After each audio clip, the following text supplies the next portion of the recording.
welcome to yet another chapter of the photogrammetry course on Creative Shrimp. In this chapter, we'll accomplish a daunting task of turning a pretty big photoscanned building into a set of modular assets ready to be used in-game or in your 3D scene.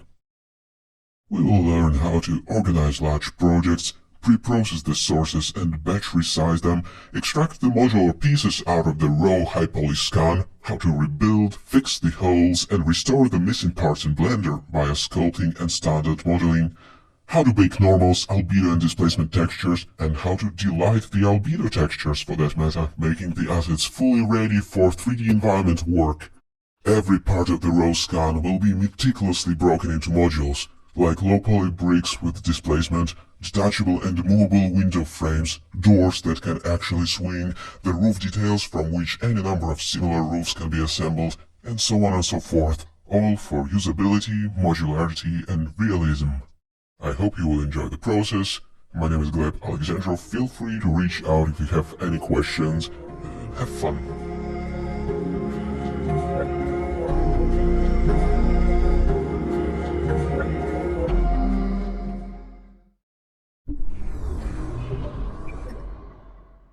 Alright, let's have a look at the source photos for this awesome ruined location in Brest, Belarus.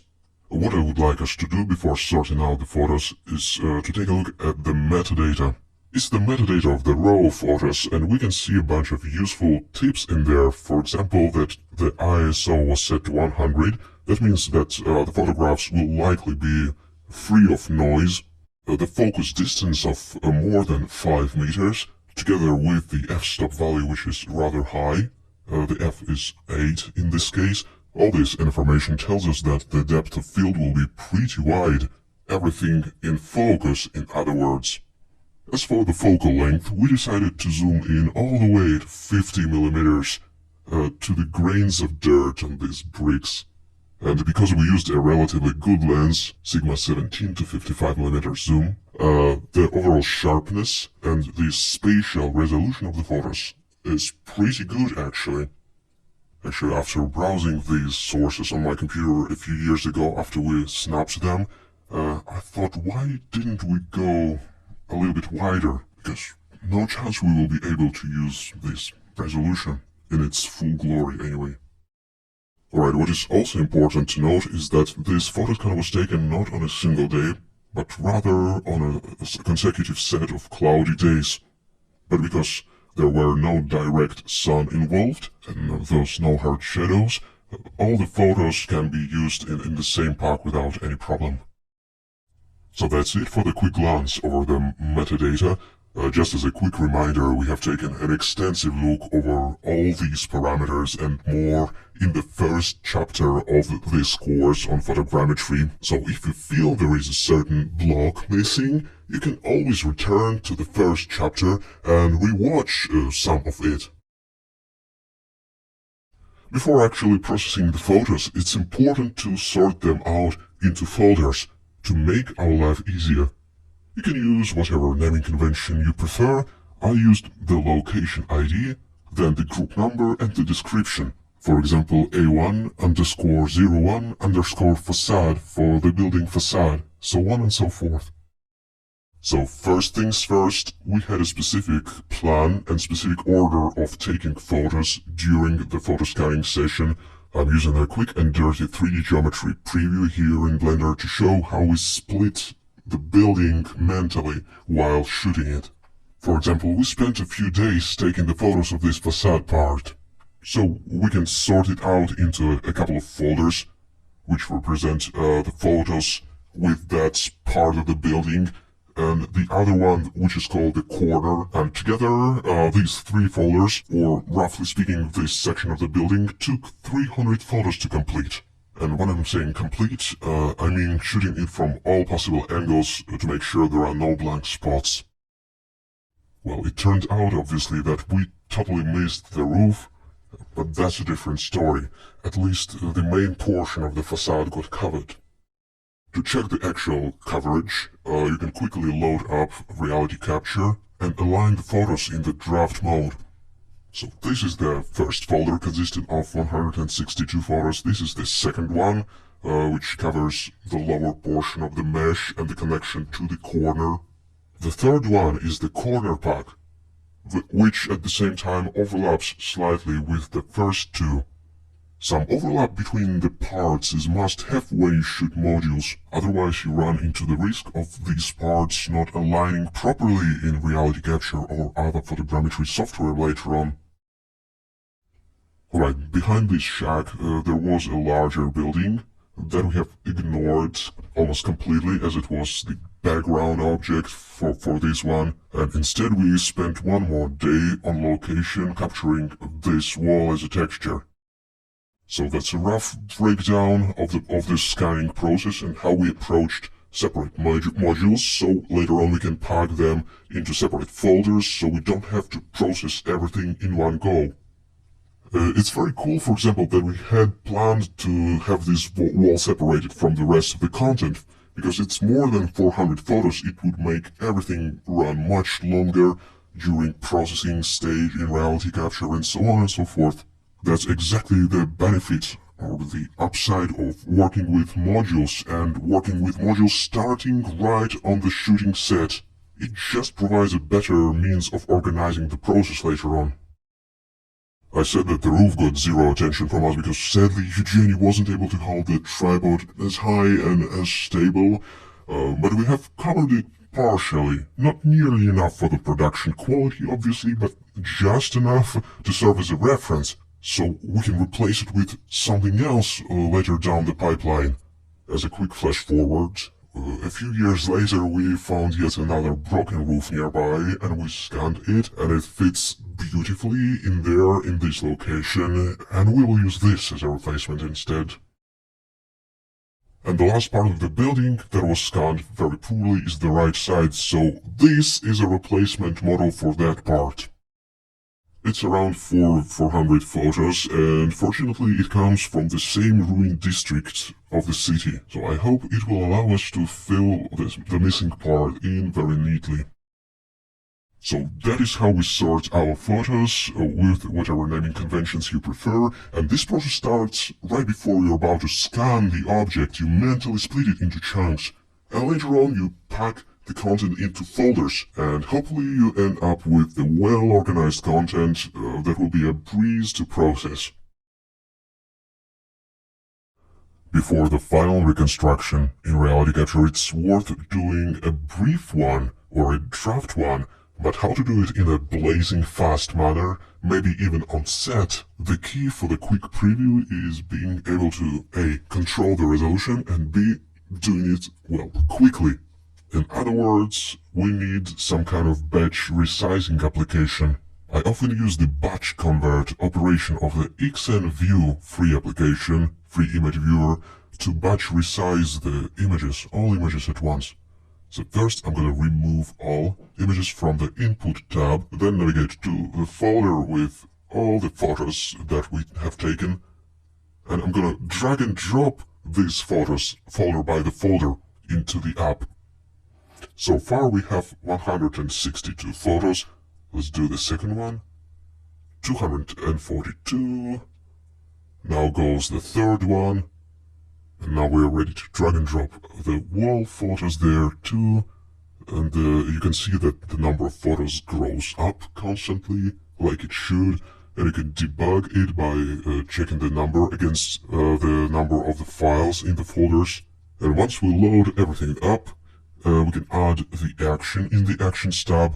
We can add the Resize action, which I have here. Just don't forget to enable it. I use the longest side mode as it's the most fail-proof, because some of the images may be vertical, and it makes sure that they are resized correctly. To make the preview process really fast and cheap for that matter, because it costs some money in reality capture still, we can crunch everything to just 1K pixels wide or 2K pixels depending on your computer and your patience. So I choose 1K as the output resolution, and then I'm defining the folder in which I want to dump these preview photos. I added the preview in the name so I can recognize it later on. For the format we can choose whatever we want. It isn't for the quality in this case, so JPEG is fine to save up some space. And here goes the resizing process in XNView, which you can download for free. And once the batch conversion process is finished, we can load everything into Reality Capture and run a quick preview reconstruction. So let me drag and drop everything into the Reality Capture UI, make sure that we have all the images loaded, and let's have a look just in case whether the resolution is correct, which it is, 1K pixels wide. Down in the alignment tab, I will open up the alignment settings and set the downscale factor to 1, because we have already downscaled everything. And as we remember, in RC, the higher the number, the more the images are downscaled. So the value of 1 meaning no downscaling. It shouldn't take long to align all the images in such resolution, even though we have a sizable number of images. So here we have our reconstruction, and just make sure to select the correct component, because there are some stray components that weren't recognized as a part of this main mesh. So I find it pretty interesting that actually almost all of our cameras have been aligned. That is a miracle on its own. Now we can start analyzing the point cloud, the sparse point cloud to be exact. We can totally see even at this stage and using the preview content that the roof is almost missing in terms of the tie points. And to be able to see it even more clearly, we can run the mesh reconstruction. For the normal model, I will set the image downscale to 2, meaning the resolution divided by a factor of 2, a half of the resolution in other words, resulting in much less polygons in the final mesh. A pretty gross resolution taking into consideration our initial downscale. Now I'm clicking on the preview reconstruction. The preview in Reality Capture means that it will use the sparse point cloud instead of building the dense one. On the bright side, it takes just a few seconds to calculate, although it looks a bit lumpy, obviously. The color can be also calculated in the preview mode, meaning the vertex colors of this sparse cloud being turned into mesh, something like that. But for the preview, actually I would go as far as pressing the normal detail button, because to begin with, our resolution is fairly manageable. It shouldn't take awfully long. Normal reconstruction uses the dense version of the cloud, but it took me just a few minutes to fully calculate it. I believe it was like 3 minutes. A totally manageable chunk of time, if you ask me. I would even argue that we could have done it on set if we had a laptop there with us. It's not something unthinkable to be able to calculate the model in such quality right on set. Then, to have a better assessment of how the final model would look like, we can also calculate vertex colors. Well, it isn't always helpful to see colors when you're trying to gauge the quality of how you scanned the surface in the first place, because the color obfuscates the quality of the mesh. It gives you something else to look at. But on the other hand, it can be helpful as well, because you see the blurred areas right away, and these areas that are slightly blurred and low quality are exactly the areas that would require more work later on. Anyway, after doing a quick preview, I feel pretty optimistic and confident about our photo scan. I think we can start the actual production of the 3D assets based on the raw scan of this environment. Alright, to double down, we have just checked the integrity of the source footage that we're gonna use for reconstructing this environment, and in order to evaluate the preview as fast as possible, we have just batch resized all our photos that we got. We did it for the sake of preview, but now we will go back a step and actually process the raw sources in the next video. In the previous video, we tried a quick and dirty process of batch resizing the source photos to generate a quick preview in Reality Capture. In this video though, we'll go back a step and show a proper pipeline of pre-processing the raw sources instead. And for pre-processing our raws, we'll use Darktable. It is an open source photography workflow application and raw developer. You can download it from darktable.org. It is the first part of the photogrammetry pipeline, and it is very important to nail it. The understanding of how the raw files should be pre-processed for photogrammetry will help with both generating geometry and creating physically correct textures. So before we start, feel free to visit darktable.org and download the latest version. So here is a quick rundown of the UI of the Darktable. On the left we have a collapsible panel with import image information such as metadata and other useful statistics. And on the right, the panel with the export settings, history stack, and other super important stuff. If you don't see it, just click on the triangle. We also have the bottom one, let's keep it closed at the moment to win some space. And then at the top we have the view or the filter menu. These are the four main areas of the user interface. Before moving on, let's get over into the settings menu and change a few properties. First of all, I will untick the write sidecar file for each image checkbox, otherwise Darktable will keep populating the folder with the images with the XMP files. These files can be useful because they store all the changes you do in the darkroom module, so that you can get back to these files anytime. But it looks somewhat clunky, so let's do without it for a while. And in the processing settings, let's switch over to the scene referred mode, if we haven't done it already. Briefly speaking, the purpose of the source photos is not to be shown straight on your display, so we can safely assume that they will be used in the context of computer graphics, in the 3D scene, or in the process of generating photoscans. That's why scene referred. Right, now we can start dragging and dropping the source photos into the central portion of the UI over there, and usually it works, but when it doesn't, you can use the menu, the import menu, hit Add to Library, go over to the folder with the source photos. Here I'm selecting the first folder with the facade photos and I'm clicking Open. Here we have our folder, let's click on it, turn off recursive directory, and click Add to Library. We can see that 162 raw images have been imported indeed. Now we can hold Control and use mouse wheel to zoom in a little bit. And we can skim the images by using the mouse wheel without control. It's a very cool way to preview stuff and potentially to discover the photos like this with the car passing by and other photobombs. And when we discover such outliers, we can press this cross button, which marks the photo for deletion later on. And then at the top of the screen, we can jump down into that menu and select all except rejected. So all the photos that we marked as rejected disappeared from the feed. Nothing has been deleted physically from the hard drive, we just removed it from the preview. One more thing that I wanted to show right away is the history stack. It's very important. Let's have a look at how it works. For example, let's double click any image to jump into the darkroom mode where we actually develop the images for render or for saving them to disk. We can adjust anything like exposure, for example, jump back into the light table mode where we see all the previews. And then in the history stack we can copy and paste all the settings or part of the settings if we use selective copy and paste. And that's what we're gonna be doing quite often throughout the course.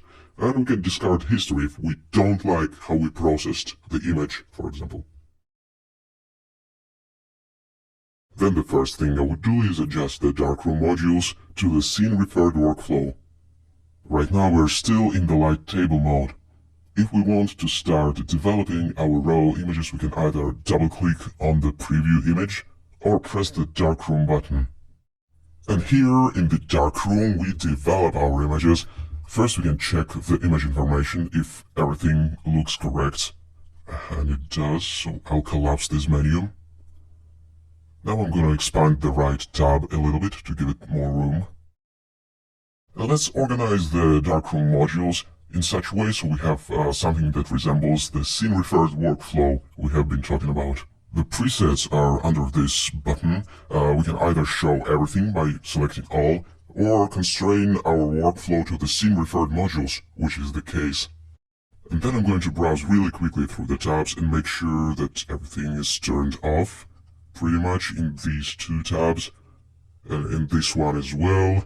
And in this one, make sure that you have filmic RGB turned off. We're not trying to create an appealing sort of contrast or imitate the film look or anything of that sort. We're trying to obtain the physically correct or physically plausible albedo values. And for the same reason, let's make sure that we have the base curve turned off. Because usually the software like, say, Lightroom or Darktable for that matter, tries to apply the automatic base curve or the contrast curve based on your camera module.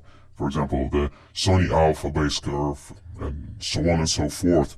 But because we have sort of different application in mind, let's linearize all the values. So disable the base curve, disable the filmic RGB, set the modules to scene referred. After Darktable was set up for the scene referred workflow and both the filmic RGB and the base curve modules have been disabled, it's the matter of setting the correct white balance. We can either eyeball it by adjusting the temperature and the tint sliders, which is not the best idea probably, because it's pretty hard to nail just by adjusting the values like that.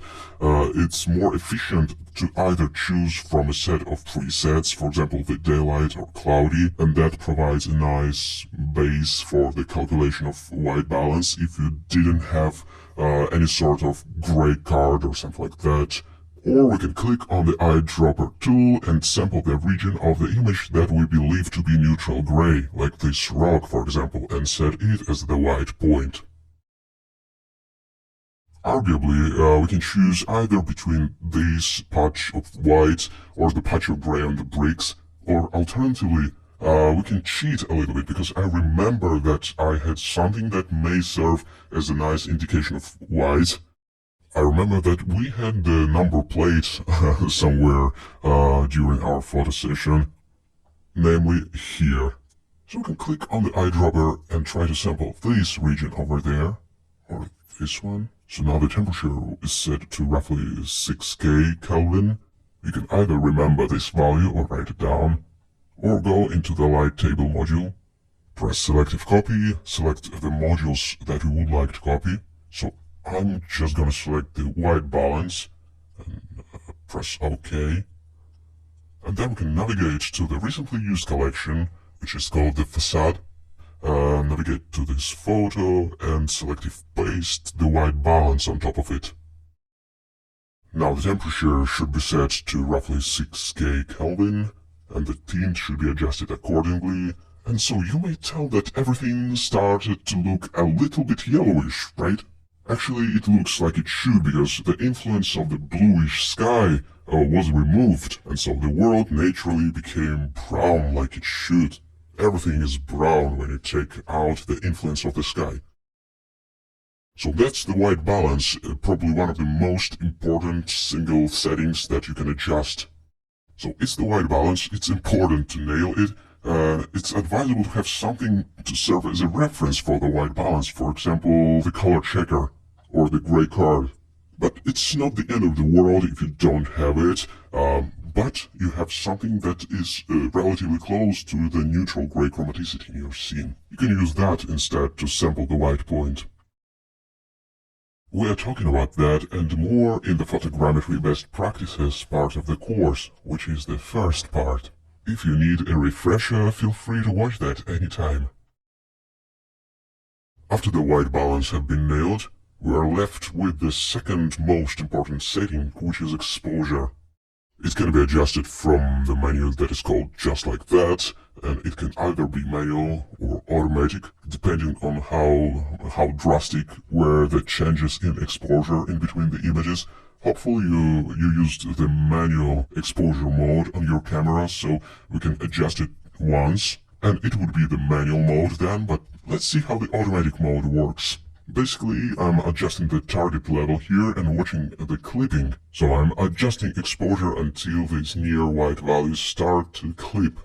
When I say clip, I'm mostly paying attention to the viewport right now. But the clipping is also visible in the histogram that you can see in the upper right corner of the screen. Basically, we have a situation where some parts of the highlights are pushed outside the visible range, and that's not good. Generally, we shouldn't allow that to happen. And say, if we had a bunch of photos with different exposures, the automatic exposure mode being pasted onto all of these photos would help us to equalize the exposure among all of them. In this case, it doesn't really matter though, because we proudly followed the best practices as outlined in the first part of the course. And so technically we can use the manual exposure as well, if we would like to. Anyway, the thing that still bothers me is a tiny amount of overexposure. The white paint is nearly clipping. We can do something about it. To crunch down the brightest values, the values that are about to get clipped, I'm using the tone equalizer module. What you can do is adjust the +0 exposition value or EV slider, or simply hover over a certain region of the image and use the mouse wheel to push that band up or down in brightness. So I'm gonna crunch that down a little bit. Something like that. So hopefully that will help to bring in the albedo values that were clipped back to us. But I feel that some values are still a little bit too hot. We would need to activate one more module that is called the highlight reconstruction. And we'll actually be coming back to it in only a minute later in this same video, but for now, let's sharpen our image ever so slightly. The two modules that we're gonna be taking a look at are not as important as white balance and exposure by any means, and still are quite beneficial. I'm gonna zoom in to have a better look at the image detail and enable the sharpen module. It's a pretty straightforward one. We just have to adjust the amount to our taste. I will set it to maybe to 1 with a radius of 2. I think that's a pretty generic sharpening effect. The moderation is the key as usual. And aside from sharpen, let's visit the all active modules tab that is over there. Find the highlight reconstruction and switch it over to reconstruct color.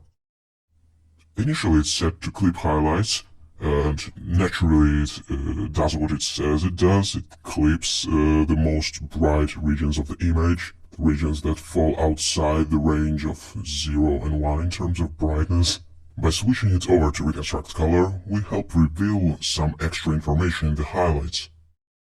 Alright, so now back to the light table.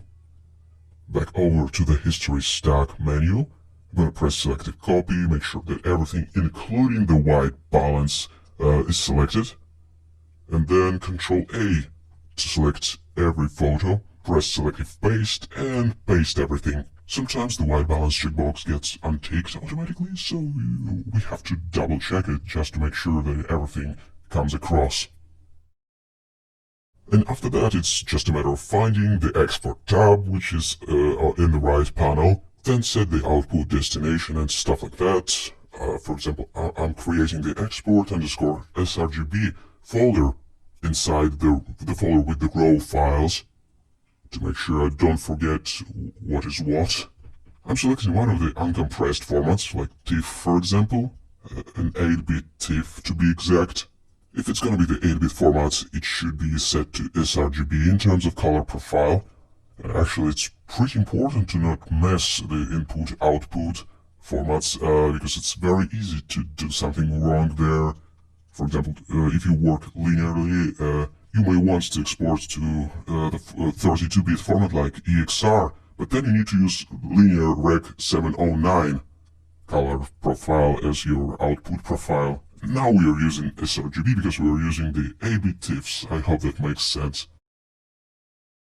The image formats and encodings can be a super confusing subject. Feel free to revisit the first part of the course, the video on color management, where we explain the difference between various formats and encodings for that matter. For now, let's just reiterate that we're gonna be using the 8-bit TIFF and the sRGB image profile for exporting stuff from Darktable. What else can we do from the export menu aside from choosing the image profile and the file format? We can resize our sources. Obviously, we can do that in XN view. First, we can export it in full size, then resize however we want, or we can resize it from there. I think a quick remark is needed there. You may ask, why do we resize our raw photos? It is supposed to be used for the final reconstruction, right? Why not simply use the full resolution? Simply speaking, using the full resolution for RC would be an overkill. With the highest quality settings, it will be literally millions and even billions of polygons technically. And in addition to that, it will affect the price of exporting it out from RC if you use the PPI license. So even though it's not supposed to be a preview of any kind, we are still resizing the source photos, which are the raw photos. I hope that makes sense. So before hitting that export button, I'm limiting the width to 2K pixels. That's around 1/3 of the width of the original photos. But as we have talked about already, we won't be able to use the full resolution anyway, because it would result in godlike poly counts. And who wants to play with trillions of polygons except me? Nobody, right? In case you want to follow along the tutorials and choose the resolution that is appropriate for you, there are the project files available. In addition to downloading the project files, feel free to batch resize the sources if needed.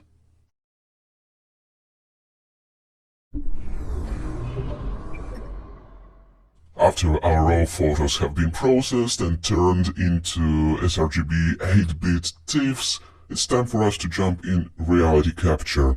Here at the top I'm gonna choose the 1+1+1 layout. The first tab is gonna be the 1DS, the information about the photos. This is the 2D tab, the photos themselves. This is gonna be the 3D tab with the grid, 3D models, points, so on and so forth. We can import our source photos from this menu or just drag and drop them like I would do. Nothing could beat the good old drag and drop if you ask me. So here goes the first folder with 162 images, and then the second one. I'm using the sRGB images that we have converted from our raw images because Reality Capture can understand the raw files, but the conversion to 8-bit is pretty unpredictable. It's much better to do it by hand. So we got all the facade materials and corner source photos in there as well. Let's check the metadata. The resolution, as you can see, is 3K by 2K. If you have downloaded the project files, you can choose the resolution that is appropriate for your computer. Now let's visit the alignment settings really quickly and set the image downscale factor to 2. It could be slightly counterintuitive that higher values create lower resolution results. Think of this number as a multiple by which the application reduces the resolution of the source photos. 2 times smaller than the original, 3 times smaller, so on and so forth. We don't need to downscale the image too much in Reality Capture because we have already downscaled it in Darktable though. The detector sensitivity, I would keep it at its default setting, which is medium, and everything else as well at their default settings. Now let's just align the images and see how it goes. Usually if the model is assembling pretty neatly at this stage, you can be sure that the mesh will be alright as well. The points are looking great, I think. I will switch over to the layout with just one window except the 1DS, and it will be our 3D window. So we have 310 images that are all aligned. That is very lucky. What we can do now is export the registration, or the component in other words. I'm creating a special folder for that. I'm gonna call this component facade_01. This registration or component stores the position and alignment of all cameras as calculated by Reality Capture's matching algorithm. It opens up some interesting possibilities, for example, the so-called component workflow, which we can try right now. Essentially, this workflow is based on calculating the chunks or components separately, then merging them. And since our first chunk or component was exported out, we can create a new Reality Capture file and keep going. In this fresh file, I'll drag and drop all the photos that relate to the second component, the wall. Here they go. So first we calculated the facade and the corner, this chunk of the model. Then we will create the wall separately. I hope it makes sense, and if everything works, then we can just merge them from within the Reality Capture interface. So let's align the next pack of images. And here we got our wall. Nearly all images have been aligned, which is great. And you can see that this pack also has a little bit of overlap with the previous one, and that is important. Otherwise, the two parts won't merge simply. So, after exporting this registration, we can go to a fresh file once again, and go over to the Workflow tab, and find a Component button. Navigate to the folder with the components, select everything and import them inside the reality capture. These components should be marked with the star icon. And if we want the wall chunk to snap to the first component, to kind of get aligned to the first one, we can go and select all cameras of the first component, which is the facade, either with the camera lasso or from the 1DS menu. And down inside the settings, we need to find the prior pose menu. And in the absolute pose, we need to check the locked, meaning that we lock the absolute position of that piece. So the second one will have to snap to it. Now down into the alignment tab, let's press the Merge Components button. It shouldn't take awfully long. And indeed, I have an impression that these two components have been aligned perfectly. All cameras have been aligned. Very nice. I'm gonna call this component facade plus wall. If we compare the point count, we can see that the first one is nearly 350,000 something. The second one was around 500,000.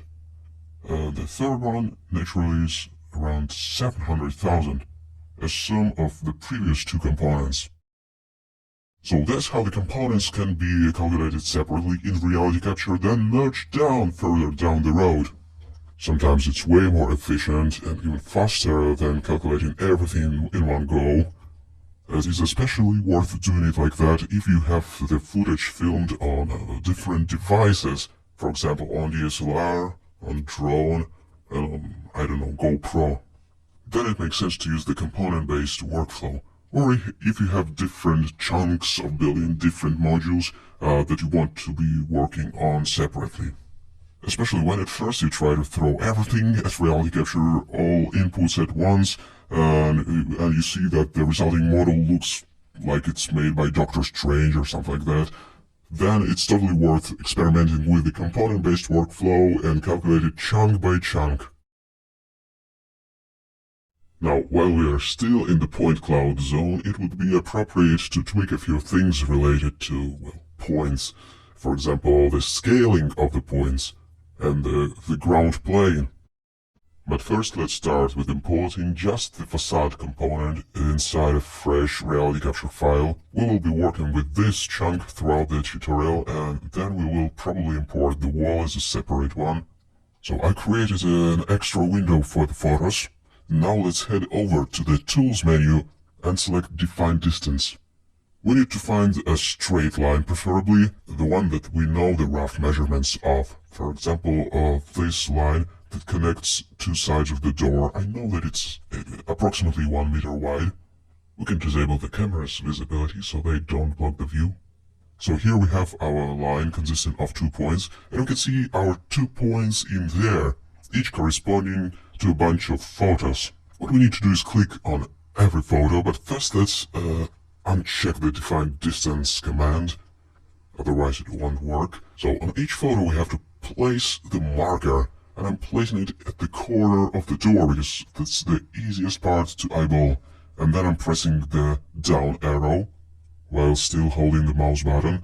And when you do it a few times, reality capture will help you to place these markers automatically.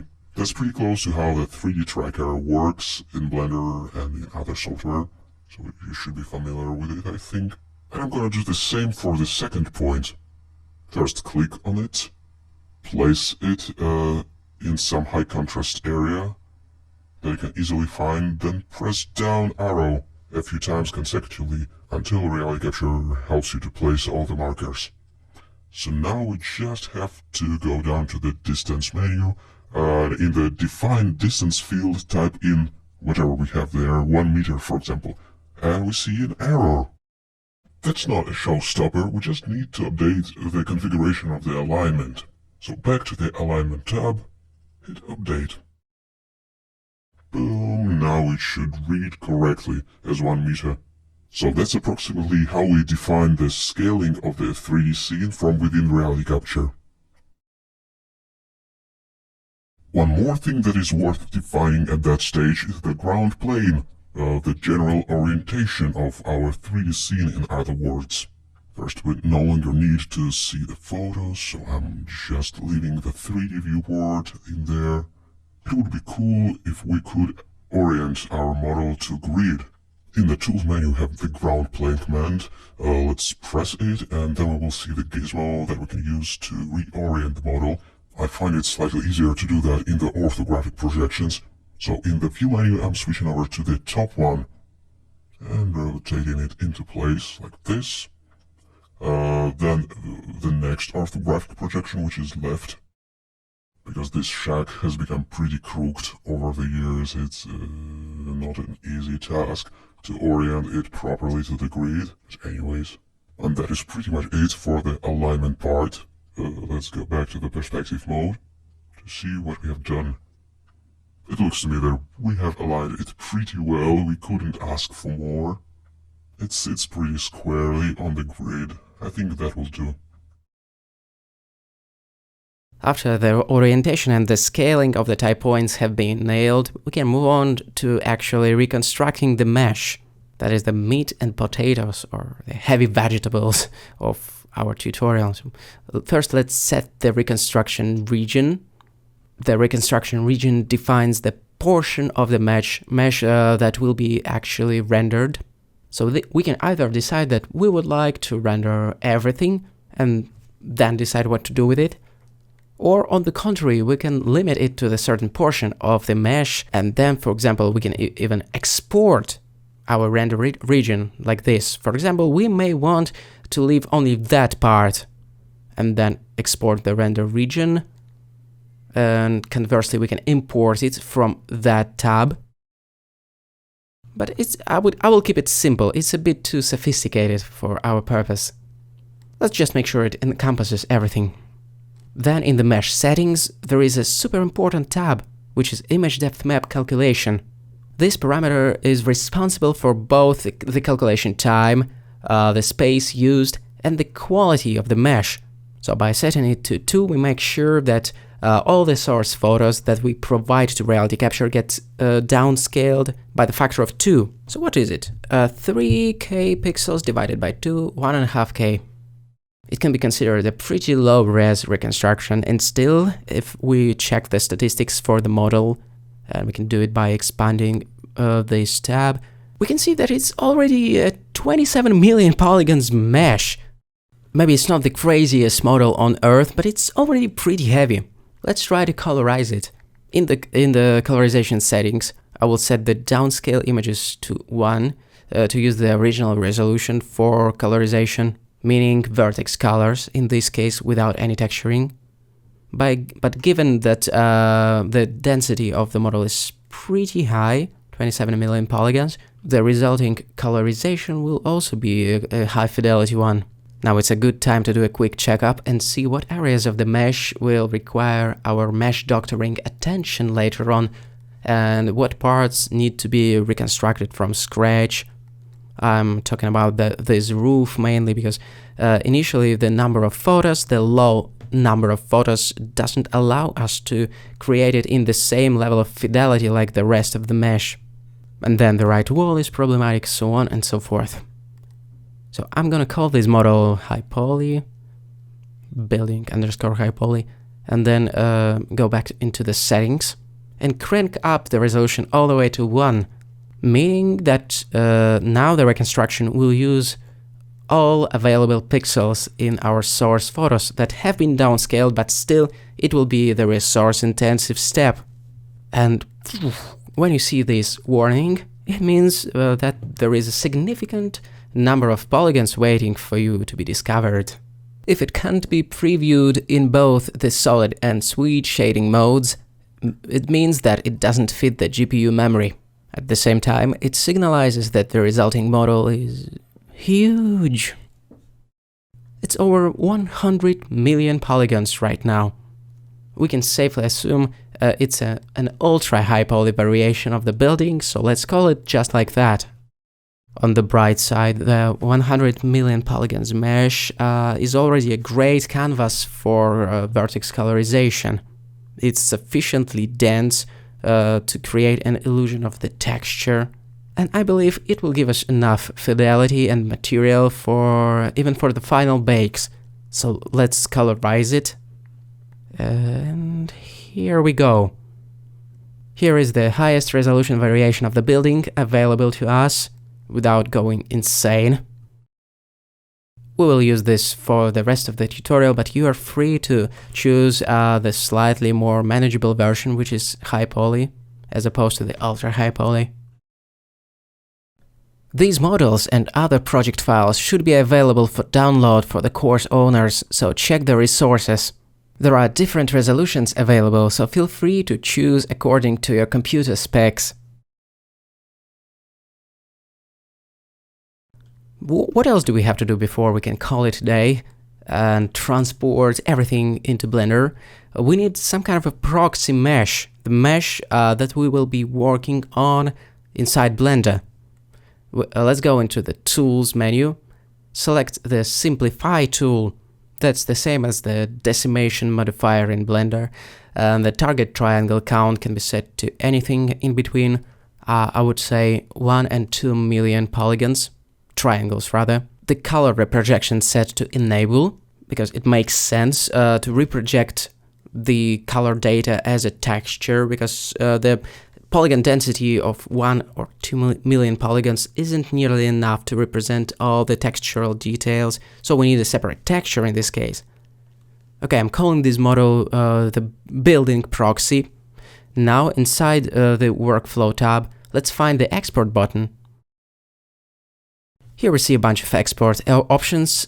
I will type in FBX inside the search field and create a separate folder for the proxy mesh. Abandoned building proxy. Well, it costs 1 penny. I think we can afford it. All 300 inputs, which is pretty nice. Save mesh by parts. I choose no. The texture side, I think we can go with 8K texture, just for the sake of clarity, and export it down. Then do practically the same for the high poly and ultra high poly models, meaning first you select the model, then you go export, select the format, which is also FBX in this case, create a separate folder. The organization and naming conventions are super important as usual. It's very easy to mess everything up if you don't follow some naming convention that you have designed.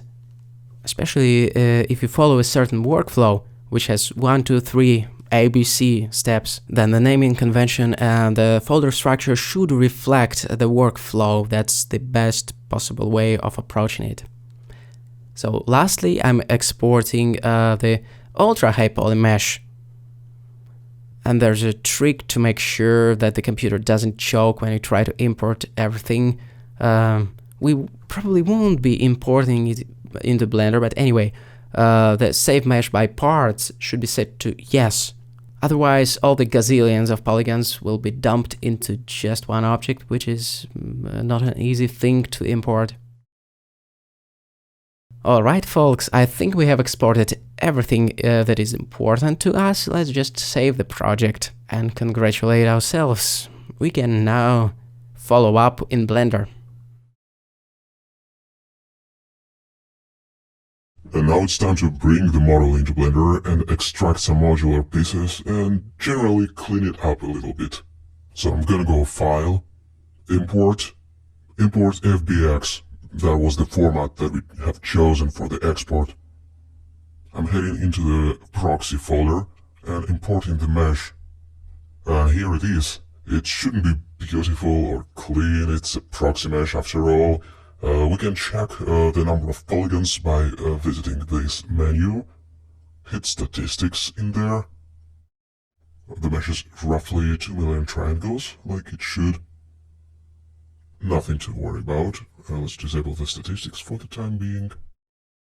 It's important to not rotate the model directly like this, even if the ground plane was set incorrectly in reality capture and you want to change the orientation in Blender to fix it. It's better to create an empty object, parent everything to it, and move the empty instead. So Shift A, empty, I'm adding the plane axis there.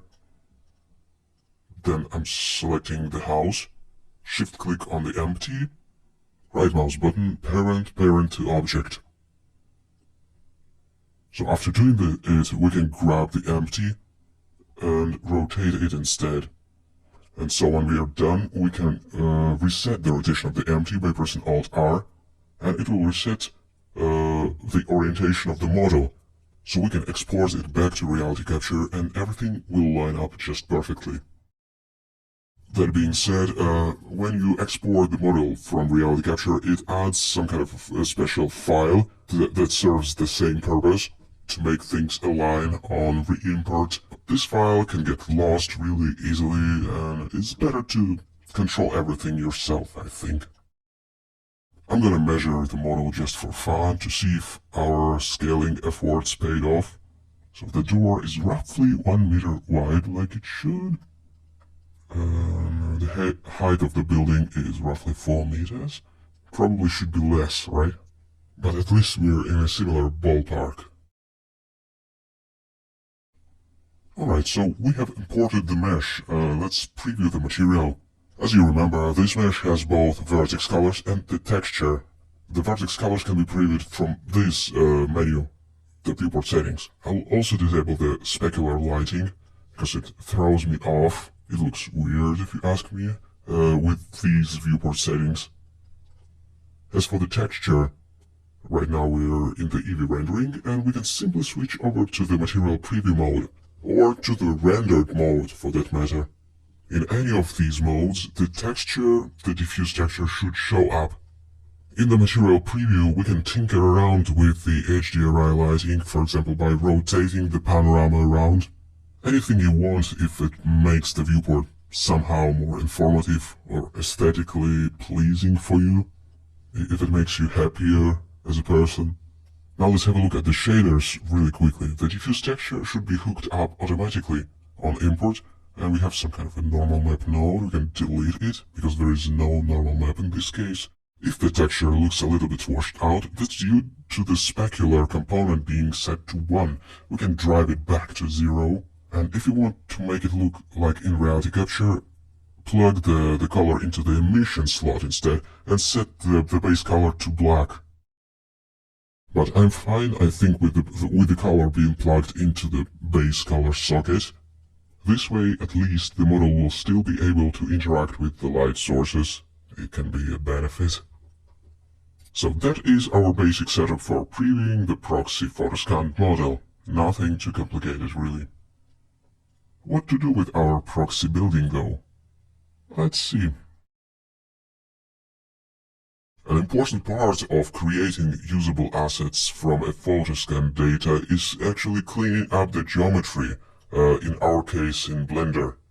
Let's have a look at some of the tools that may help to remove the unwanted geometry and generally mesh doctor the whole thing.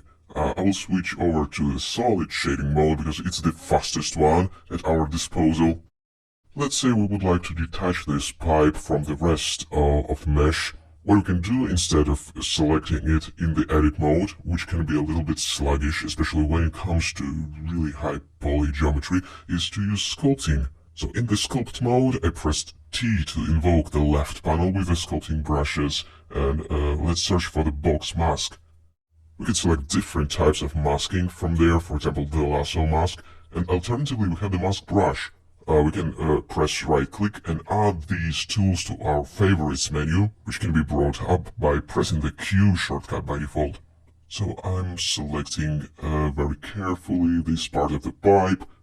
We can add to the selection like this without holding any key. So I will extend the selection to this part of the pipe as well, and then zoom in and try to nail the selection. Okay, it looks like the pipe has been selected already. By holding Control and dragging the lasso, we can exclude the parts from the selection. And for the detail selection work, I will select the mask brush, which is also in my Q menu, the quick favorites. And it's a matter of carefully brushing out the parts of the geometry that you would like to see removed. The strength should be set to 1 because gradations and fall-offs make practically no sense when it comes to masking and deleting the parts of the geometry, because the polygon will be either deleted or not. It can't be deleted partially or something like that. Within the masking menu, I'm selecting the Mask Slice to New Object option, and that will separate the pipe from the rest of the object. It will duplicate it to a separate object pretty much. And I believe that it has also closed the hole. Well, we didn't ask for that, but thank you so much, Blender. It can be beneficial or not, depending on what you want, though. Alright, I will put this object into its own collection, in a sort of a trash bin that I called TMP, which means temporary. And I will disable the visibility for this collection.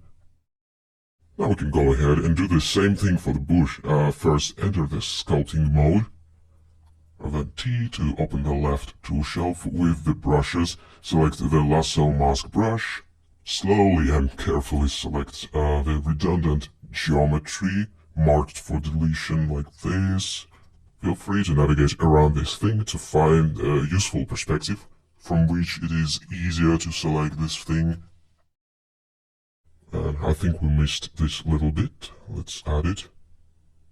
And then go mask. And this time let's go mask slice to simply delete this object. And then, my friends, it's a matter of navigating around the mesh and spending some time in cleaning it up by first masking the parts out and then slicing them out. Nothing too fancy, it just potentially takes some time, but I guess that's inevitable.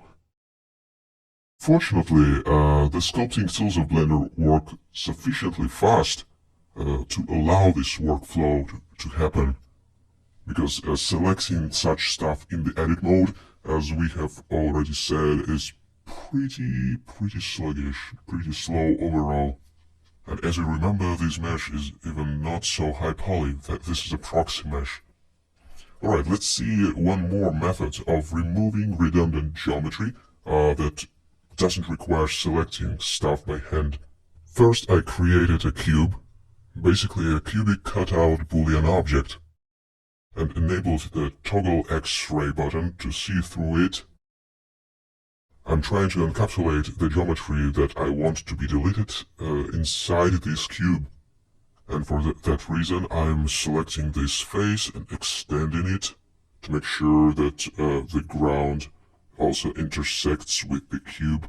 And then I'm gonna add the Boolean modifier from within the modifiers tab. I'm gonna choose the fast version of the solver. Make sure that the mode is set to difference, then pick the cube as our Boolean object. In order to see what's going on behind the cube, behind the scenes, let's set the display mode to bounds. And now we can see that thanks to the Boolean modifier, the polygons that were intersecting with the cube were erased from existence. We can temporarily disable the Boolean modifier in order to make some changes to the Boolean object, like for example extending some part of it, and then re-enabling the Boolean modifier back. And after we are satisfied with the result, the Boolean modifier can be collapsed or applied. So click on the triangle and apply. So that's one more reasonable way of removing the unwanted parts of the geometry without going into the edit mode and lasso selecting individual vertices, which definitely can be pretty taxing on your computer. So we have cleaned up the weird protruding parts near that section of the building. Now let's try to extract this as a separate object and work on it as a separate object.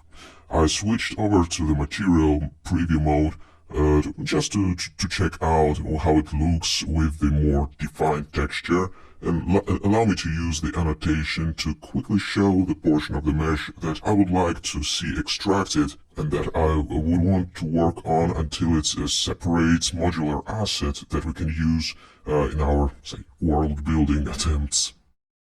So imagine that we would want to turn this surface into a waterproof mesh somehow, which has not only the front side, but also the back side and so on and so forth.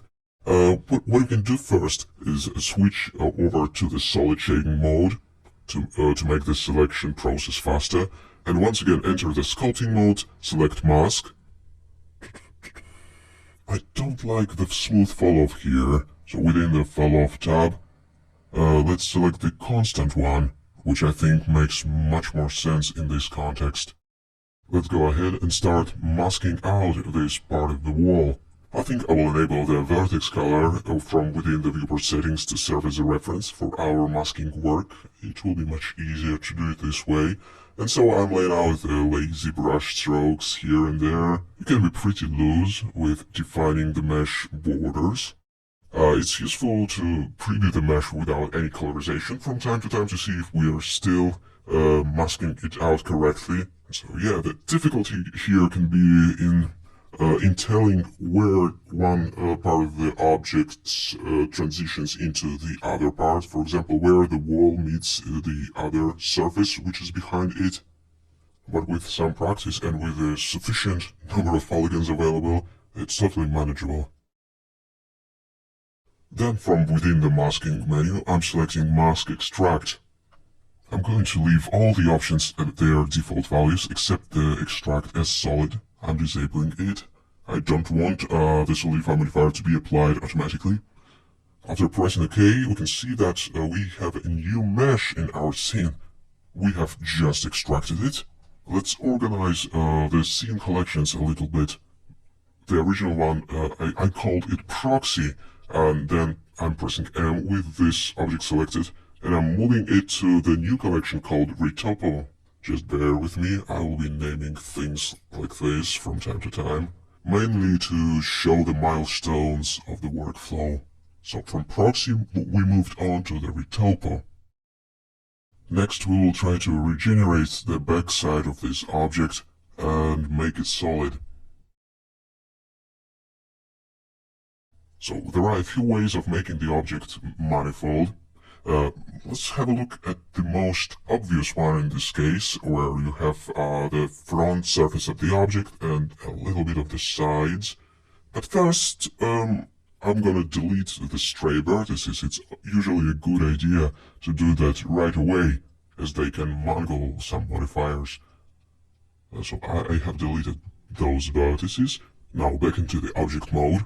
We were talking about the way to make the object solid if it has the nice front surface and a little bit of the sides and is symmetrical, that is mirror.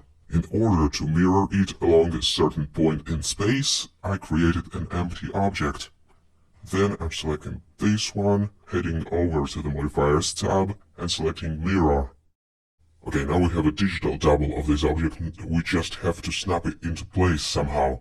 The empty object that we have just created will come in handy in this case, because by default, without any empties, the object is mirrored around its origin point. And the rotation of the object also plays the role in it.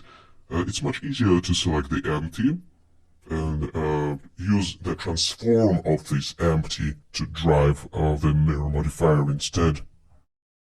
Based on the orientation of the empty, the mirroring axis should be set to X. Now press G to move it and R to rotate. And I'm trying to build a solid object out of these two. The problem is that we have inevitable self-intersections, but thankfully there is an easy fix. First toggle the bisect on the X-axis and then flip it like this. The bisect works its magic. We just have to make sure that the width of the wall is more or less even, and that's easier to be said than done. What I can say, it's a matter of trial and error. Thankfully, it's not a destructive modifier, so you can definitely roll back if the result is not what you think will work best here. I even tried to nail the rotation of the empty object from within the orthographic perspective.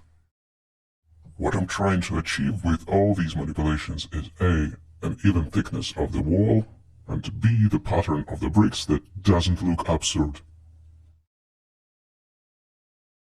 Now, after we have solidified the object partially with the help of the mirror modifier, the question is how to fill the gaps. Because at the top and at the bottom of the mesh, there are two glaring gaps that need to be filled in with some material, but how? First of all, this sorting out routine, to put the mirror inside the retopo collection, stuff like that. Then I'm going to start filling in the object with something. Let's say with cubes, or with one cube. I'm scaling up the object so it encompasses this empty space at the top of the wall. I imagine this being some sort of a digital clay, and this association will become even stronger once we start using sculpting with dynamic topology in just a moment. But for now, I'm loosely hammering this object into place. This workflow that we're poking with the stick right now is one of the chill out ones. It is very freeform. Now let's enter the sculpting mode, but let's go back to the object mode instead, and hit Ctrl A and apply the scale. It's important to have the scaling of the object applied before sculpting it. That's the iron law of sculpting. Back to the sculpting mode, let's turn on the dynamic topology. With dynamic topology turned on, the polygons will be generated on the fly. Maybe the detail size should be lower. So the point here with the dynamic topology used in this context is to fill in the empty space in between the cubic object that we have just added and the wall edges. So at this stage, my association with the digital clay becomes really prominent. I think that's a really descriptive way to talk about this process. What we're doing here, we're trying to nudge the digital clay into place, so that visually, at least visually, the two objects become one. This, let's say, seamless transition between these two objects is a must-have, as we are going to be using the remesh modifier a bit later on. In other words, it will ultimately get merged together in just a minute. That's why we need to care about the connection and how it looks. After creating a lump of digital clay, I'm selecting the scrape brush in order to flatten some sections out so it doesn't look like it's made of sand or something like that, so it still has some sharpness.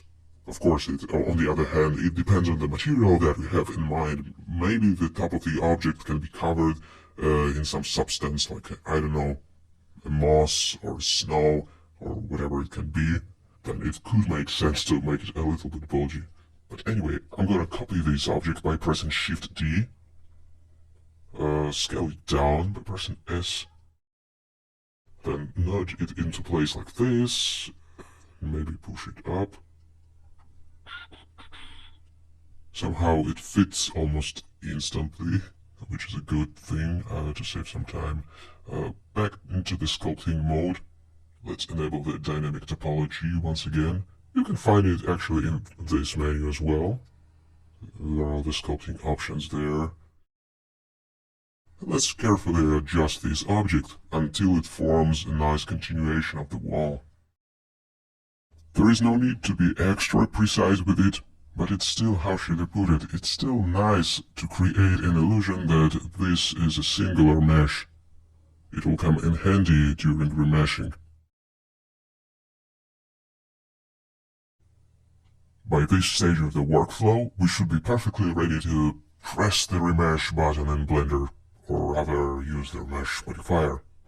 But first let's do a few things to get a clean result. I'm going to select these two extra objects, then shift-click on the wall.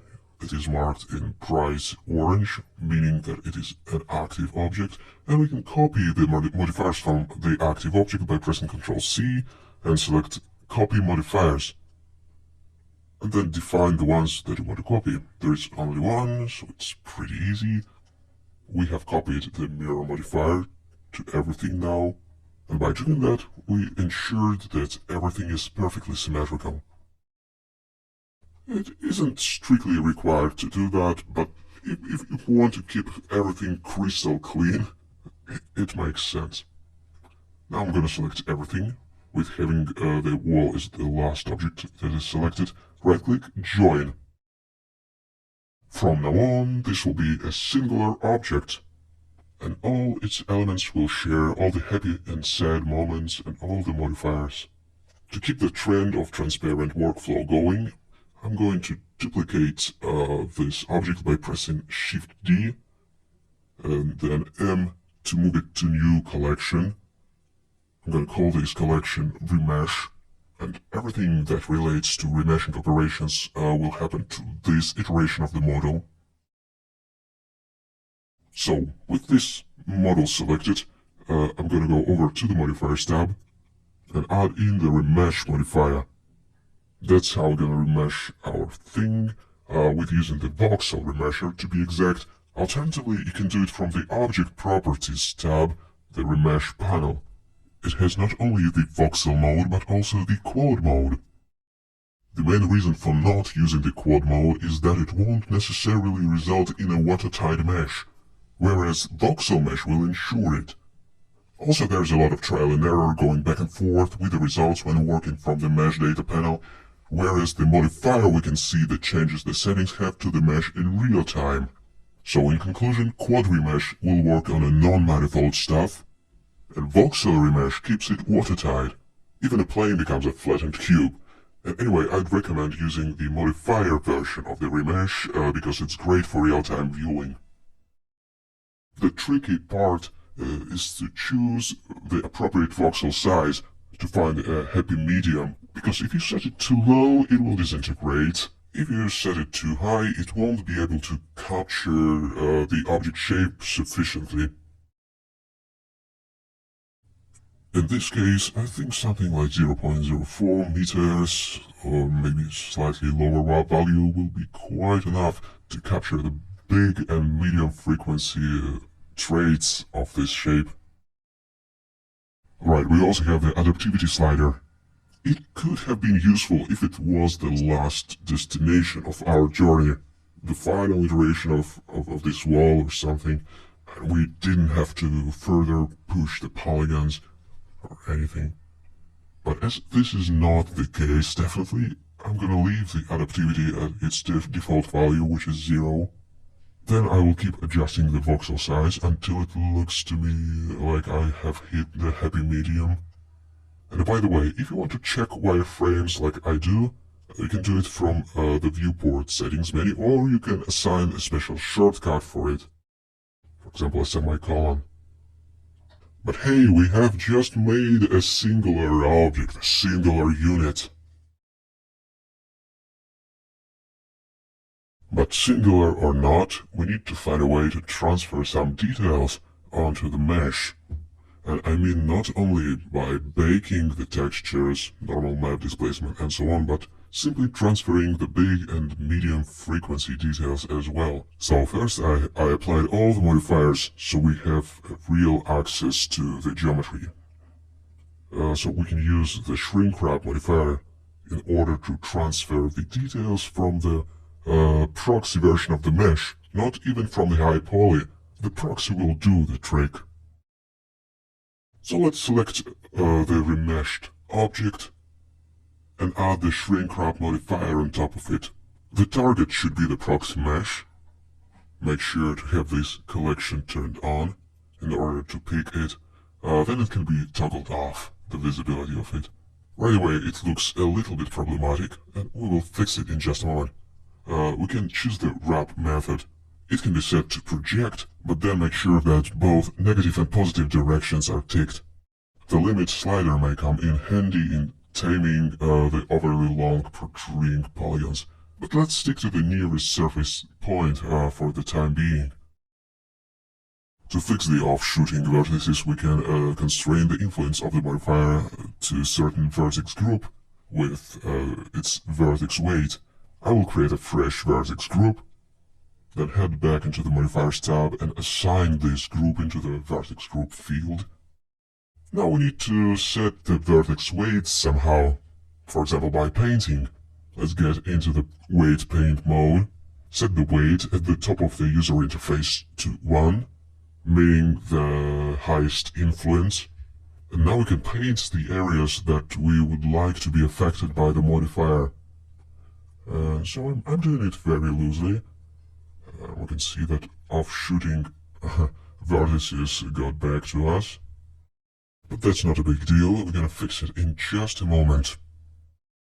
What I'm going to do next is paint the vertex weight of 0 to exclude the certain areas from being influenced by the modifier.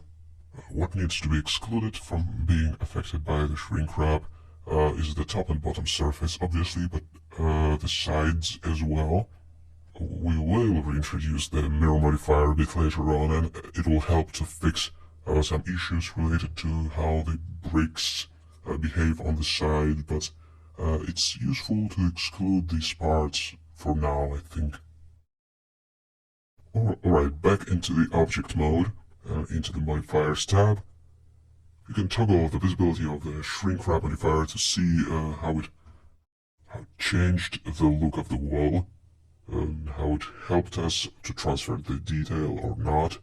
In order to see it somewhat more clearly, let's add the subdivision surface modifier and bring it right to the top of the stack, so it comes into play before the shrink wrap, so the shrink wrap modifier has more geometry, more density to work with. Technically that works like a level of detail, so we can adjust the number of subdivisions, and that amount of polygons, that detailization gets shrink wrapped. As it usually happens, after cranking up the overall number of polygons, we see various artifacts popping up here and there, and some of these artifacts can also be mitigated by the use of the weight paint, basically by giving them the weight of 0. So let's zero them out like this, and if painting engine becomes a little too unresponsive, we can lower the levels of the viewport subdivisions. I think that should do the trick for the top surface. Let's have a look. Yeah, in my opinion that worked well. We have a few other problematic spots that can be fixed in a similar vein. But first I have a feeling that we will have the better fortune with using the project mode of the wrap method. Somehow it looks a little better, we just have to watch out for the protruding parts, and that's where the limit slider may come in handy. Let's find a sweet spot where it ensures that the geometry no longer explodes. I think 0.13 works pretty well. I'm 75% satisfied with the look of this asset, yet there are a few things that I would like to see tweaked. Like these overly thin and I think even self-intersecting parts. Actually, I think it's time to reapply the mirror modifier. We can borrow it from the Retopo collection, from the Retopo mesh, which has the mirror modifier. So first let's select the current one, then Control-click on the Retopo mesh, Control-C, and copy selected modifiers, mirror, and press OK. Let's see how it looks now. I think it became a little bit cleaner, yet there are a few toothpicks here and there. What can we do about it? I think for the third time we can use the weight paint, because why not? If it worked for us, let's try one more time. So back into the weight paint mode. Make sure that the weight is set to 0. And let's gradually and super carefully brush those toothpicks out of existence. Yeah, something like that. Let's have a look. I think aside from the parts that were protruding too far, and from the self-intersecting part, the rest of the mesh looks more or less okay. There's room for improvement, obviously, but it's important to know when it looks good enough. tweaking it beyond that point is rather useless, especially considering the fact that we will be decimating this mesh and baking all the textures for that matter. Alright, awesome. I'm gonna duplicate the mesh once again. And let's create a new collection for it. First select it, then press M. Name this collection whatever you want. Remesh _02. And the next bullet point on our bullet point list would be to fix this mesh ever so slightly via sculpting. So there is an extra mile to walk after shrink wrapping, and that is fixing the most tense parts using sculpting. In order to be able to sculpt this thing, in other words, to get the full access to the mesh geometry, we need to collapse all the modifiers. So I'm gonna go convert, mesh. That will automatically apply all the transformations that happened in the modifiers tab. So now we can enter the sculpt mode and start doing our thing. We can hold shift to smooth out the extremely pinched areas, and I'm also gonna be using the clay strips brush to add some extra definition to the parts that have been smoothed out too much, I would say. One of the telltale signs of a poorly scanned geometry, aside from toothpicks and other explosive matters, is this kind of bulbousness and pinching on the other hand. But as you can see here, we're smoothing out the pinched areas with ease by using the shift hotkey. And then, after we have smoothed it out, I usually try to think how we can bring some definition back. Usually that means just using the clay strips brush or something like that to reconstruct those areas. And when we say reconstruct, we usually mean something that is slightly looser than that, like bring those areas in from your imagination. It's still the workflow that is rather free-form, and it definitely allows a certain degree of artistic freedom. Alright, as a final polish to make it look slightly more hard-edged, I'm using the scrape brush with a plane trim turned on. That makes it easy to chisel in some edges and reduce the pillowy look that we have been talking about.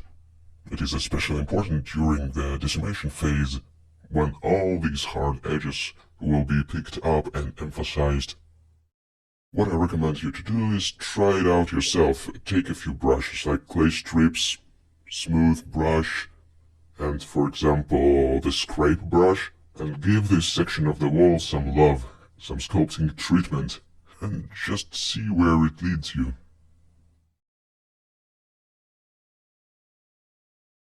After we fixed all the paper cuts, all the flaws in the mesh that were driving us nuts, we can safely assume that it's almost ready to be exported and baked. Actually, if you ask me, I think it looks pretty cool at this stage. I'm very happy about it. So back into the object mode, and let's do some more organizing. I will rename this collection to Fix instead of Remesh, because what we did is we fixed the problems, the mesh errors. That's what we did. And then I will duplicate it by pressing Shift D and put it in a separate collection. Actually, I was going to name it Decimate or something like that, but it slipped from my mind somehow. But what we will be doing right now is exactly decimating this mesh, so let's add the decimate modifier. We can adjust the ratio slider, and it will be making the model progressively less and less dense in terms of polygons. By setting the ratio to a fraction of the original value, to 1/10 of the original value, we crunch down the polygons by the factor of 10, and so on and so forth. You can read the statistics in the upper left corner of the screen.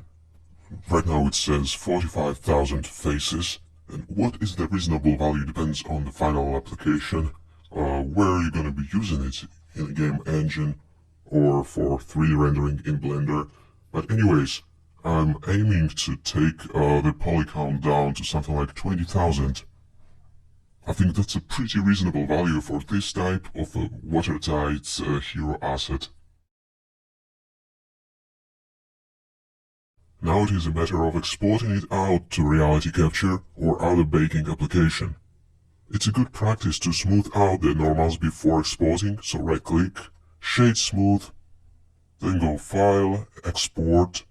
I will choose OBJ as the safest bet for reality capture for the time being. Let's call it for baking. Make sure that we export only the selection. The transform should be adjusted, -X for the forward axis and Z for the up axis. That's the setup for exporting the OBJ files from Blender to RC. We could have done all the unwrapping steps right in Blender and then exported it, but alternatively the mesh can be unwrapped right within the reality capture. Alright, so I'm using the main RC file that we picked up from before, with our mesh brought in there via the import model menu. Then I'm simply expanding the mesh model tab and searching for the unwrap button. Then we can expand the unwrap parameters, check the maximal texture resolution and maximal texture count, which I set to 1. So this will result in one 8K texture in this case, and otherwise these are default settings that usually deliver reasonable unwrapping results.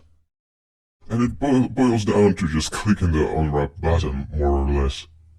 So let's give it a try. After a few seconds of heavy work, it should become unwrapped and covered with the checker pattern. If there was a pre-existing texture already, and say you wanted to debug the textile density, you could still use the checkerboard button to fill it with the checker pattern.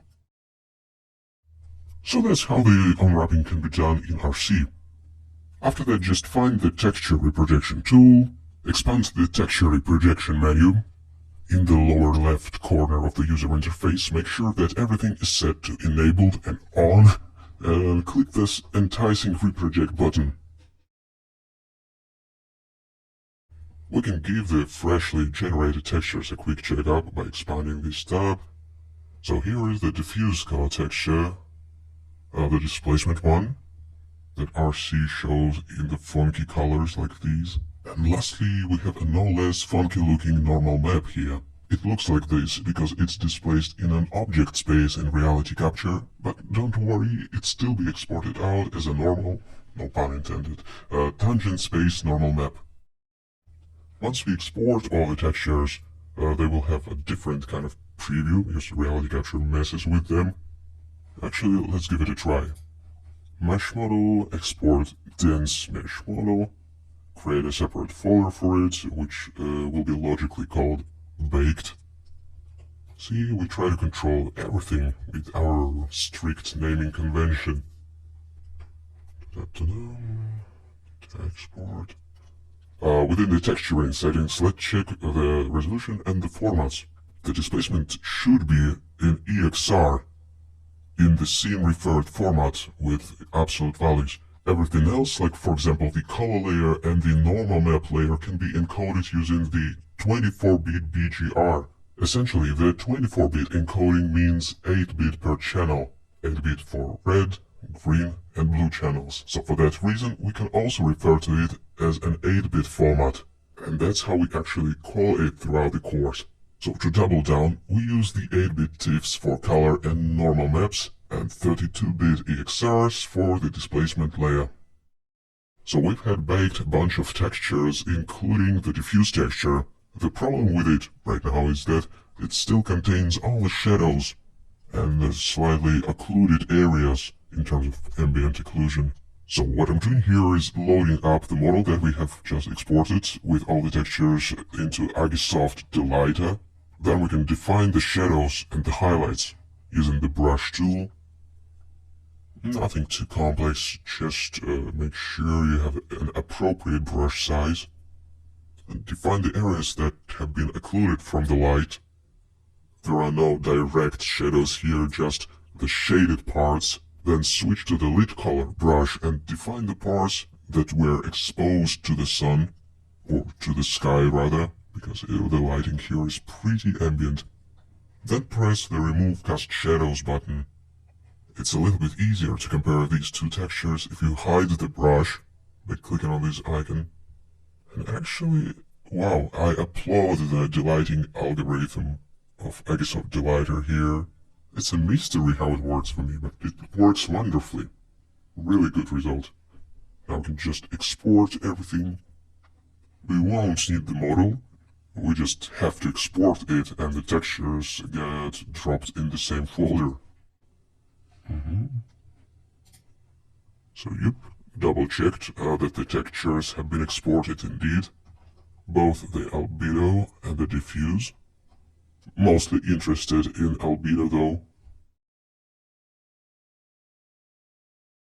Anyway, there is a long road ahead of us. We need to do more. We need to do more texturing, more everything to really bring this model home. So to start the ball rolling with the extra texturing process, I will first create a new collection called Baked and import our freshly baked model. Where is it actually? Maybe here. Anyway, let's switch over to the material preview mode so we can see the textures. And right away a glaring issue jumps straight in our faces. The missing textures. In the original scan you see there was no such thing as the backside or top and bottom sides for that matter. Now with all of that in mind, we literally need to reimagine these missing sides. There is a fair bit of texturing ahead of us in order to reconstruct the missing parts. So let's set up the environment for texturing. Let's enable the rendered mode and set the strength of the environment to a higher value like 5, just to brighten up the mood, I guess, and brighten up the viewport at the same time. Down in the color management settings, the view transform can be switched over to standard. It will help to preview the texture maps within the shader editor without any extra creative transform. Okay, let's split this into 2 windows. The left one will be the shader editor. Whoops, the rendered mode has been reset. Let's get back into it, like this. So a quick tip for the shader editor which will come in handy. We can hold Ctrl Shift and click on the node to preview just this node. In order to do that in Blender, you need to have the node wrangler add-on enabled. What else? Mind the color space. The right color space for the normal map should be non-color, or linear for that matter. Alright, Ctrl Shift click on the principal BSDF to get back to the full material preview. The specular can be set to taste, but I'm fine with some specularity, so let's leave it at 1. One more consideration for working with the PBR materials is of course lighting. It's so much easier to see what's going on when you set up some kind of light. In this case directly above the object, a pretty sizable area light with a power of 200. It is not imperative, of course, but it's really advisable to have at least some kind of light. The interaction between the normal map and the light source is something that will give us necessary information for our texturing. The shadows can be soft or hard, it doesn't matter so much right now. As I don't really like the twitching of the viewport in Eevee when the soft shadows are turned on, I will leave it disabled for the moment. So here is how the normal map interacts with the light source. Nice, right? The illusion of detalization is so strong, I can't believe it. Anyway, it looks like we have managed to set up a cozy environment for our texturing work. Feel free to comfort yourself with a nice cup of green tea or coffee, and let's do some texturing and reconstruction work. Alright, so where should we start with filling in the untextured parts? What do you think? We had something that may help us, and that is the mirror modifier. The mirror comes to rescue once again. We can use it for our material work as well. Also, let's quickly remember where did we have the mirror modifier. For example, on the retopo object. Yeah, we can copy it out. So first let's select the baked wall. It is over there in the baked collection. Then Ctrl click on the retopo object. Ctrl C while in the viewport. Copy selected object modifiers and select mirror. So that brought us halfway there. now we just need to tackle the top and bottom. Of course, the question of supersymmetry is still relevant. We can break it down a little bit further down the road, I think. So now when we have prepared the environment for texturing, let's actually fill the gaps with the second material. This is our setup. We just need to introduce the second one into the mix and then blend between the two materials using the mask. Let's start by adding one more principled BSDF shader and connecting it to the material output. It can be any kind of tileable generic material, I don't know, like concrete, asphalt, and so on. I'm gonna press Ctrl Shift and T shortcut, which is very useful for bulk importing the textures for PBR materials. Here is the asphalt diffuse, height, and normal textures. I'm just gonna select it all and import principled texture setup. And it should hook everything up automatically to the respective inputs. So it looks like we don't have to do any extra manual work indeed. Everything just got imported for us and connected. So let's say this is our generic filler material. One thing that bothers me for now is that it still uses the UV map, which was meant for a completely different texture. So what we can do to make it better is to change the texture coordinate to generated, or even better, to the object mapping. And in order to turn it into a blended box mapping, we need to change it from flat to box, and then play with the blend parameter to blend in the edges a little bit. I'm gonna do this for all the textures. This is the blended box mapping implementation in Blender. The benefits of doing it like this is that we no longer have to worry about UV mapping and all the jazz, that we can scale the texture however we like. A caveat is that the texture obviously has to be seamless. So before we blend between these two materials, let's add the roughness map to the first one. I will generate it using the color ramp, which I will invert so the white flag goes to the left and the black one to the right. I feel that the brick material should be pretty rough because it's aged, it's covered with dust and stuff like that. So it should definitely not be shiny like that. The high gloss really breaks the illusion and makes it look super cheap. So let's keep the roughness at the higher values overall. I'm gonna select all the nodes composing this material, Shift P to draw the frame, hit N to open the right tool shelf, make the label size a little bigger and call this Material 1. It's a part of our organization routine that makes everything work like a Swiss clock. The second material should receive the same treatment. So these are the two shaders that we will be blending between in just a moment. Ctrl Shift to preview any of them. We can go ahead and add the mix shader. Drop it over there.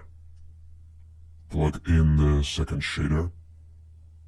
And this is the mix factor. One thing is evidently missing, which is a mask of some kind. In order to create a mask, we can add the image texture. Click New to create a new one. The resolution shouldn't be too high, but I went with 4K just in case and called this thing a mask. As it is a simple black and white mask, we don't need alpha there. Alright, now let's plug it into the mix factor. We will be painting on this mask with the black and white colors in just a moment. In order to do that, we need to jump into the texture painting mode. Boom, we're in. The color, we can choose it at the top of the UI. And using mouse wheel, we can scroll this toolbar. And in the texture slots, it is important to have the mask selected, because that's precisely the layer we will be painting on. And now watch this. The most enjoyable part of the workflow. Alternatively, we have all the settings available in the right tool shelf. So we can choose the color in there and everything, including brush strokes, fall-offs and stuff like that. We can press X to toggle between the colors, to flip between them, between black and white in this case. So these are the mask painting basics. One thing that I would like to tweak really badly is switch over to the filmic view transform from within the color management settings. Otherwise, the highlights get blown out. And paint away, my friend. One thing that slightly bothers me is the fall-off. I would like to see a slightly smoother one. So I have just adjusted the custom fall-off to be a little bit smoother. And it feels much better as for me to just have this kind of a more gradual fall-off going on. Aside from painting over the seams, we can apply this second material wherever we like, without going over the top, I guess. But it's a nice opportunity to smoothly introduce this material in some crevices or, I don't know, just feel free to experiment with it, I guess, like in Quixel Mixer or Substance tools. It is really pretty enjoyable to just paint with some material like that. Especially when the scene is not too complex, you're essentially working on just one asset at a time. So here I'm painting the bottom side of the mesh and a little bit of this of the right side as well, because the bricks look a little bit too symmetrical, I think. Alright, so let's imagine that we have in-painted all the untextured parts pretty well. We have filled it in with the second material with the blended box mapping. So now we just have to save the mask to a separate file. Let's go to the image editor, find our mask there. Here it is. And then let's go image, save as file. If you accidentally forget to save it and quit Blender somehow without noticing it, it will get left in the alternative universe. Good luck retrieving it from there. That pretty much concludes our efforts to fill in the gaps. I think we did it neatly with the second material, which is a seamless one with the blended box mapping implemented. It looks way more complete now, I wonder if you agree. What we can do next is adjust the base color of the second material to make it match the first one in the better way. And of course we can adjust the tiling in the mapping node. And then Shift A, color, drop RGB curves in between the base color texture and the principal BSDF shader. We can adjust the brightness of it ever so slightly until it matches the brightness of the first material in a better way. But actually, somewhere at this point I remembered that we have produced the albedo texture, and it would be a shame not to use it. I'm making some room in the first shader. Shift A, new texture. Let's point it out to the albedo texture that we have generated in Agisoft Delighta. Where is it? Thanks goodness I am calling things by their names. So here it is. What we can do is mix between the original diffuse texture, which still contains some shadows, and the shadeless albedo texture. So both of them should go into the mix node, and then it's a matter of finding the right balance in between the two. Let me do some more organizing work to keep it clean and tidy and super readable for you. The first one is going to be called diffuse. This one is our albedo texture. What else? This one is obviously the normal map. Let's call it just like this. As you remember, we can use the Ctrl-Shift hotkey and click on any node to preview it. And here we're previewing the mix node in between the diffuse and albedo. And in order to preview the material, let's Ctrl-Shift and click on the mix shader. So I think we can lean to the albedo side with our mixing factor. Arguably, it will look more PBR-ish with it, more physically plausible you may say, especially in different lighting conditions. So that's quite beneficial to be able to remove all the signs of the previously captured lighting from your textures. Alright folks, so that was one of the easiest way to fix in the missing texture parts. It is not ideal, it would be much better in my opinion to clone these parts, but that would require the brush that would clone the entire PBR set and not just one texture. I'm confident that we will have this functionality in Blender, and we'll have it pretty shortly, but for now we have to use the tools and methods that are readily available to us in Blender, and this method is one of the easiest ones, I think. Technically, after all these manipulations, we should have a usable asset at our disposal. We can use it in Blender, but what if we want to export it to other application, or to collapse all these nodes into just a few textures, say a PBR set? First of all, we would need to apply all the modifiers. Then the plan is to bake everything to the second UV set. To understand why do we need the second one, let's have a look at the first UV. Down in the Object Data tab, open the UV Map panel. Here we have our original UV. Let's hit Tab and select all the polygons to see what's going on. So there is only one side of the wall there, and the second one gets mirrored because we use mirror modifier. So let's rename this set to UV_01, hit plus to create an extra set, and give it a name with the additional prefix like 02_bake or something that would signalize that it is the one that would be used for baking. So I clicked on the UV02_bake to select it, then I pressed U, selected Smart UV Project, and agreed with all the settings.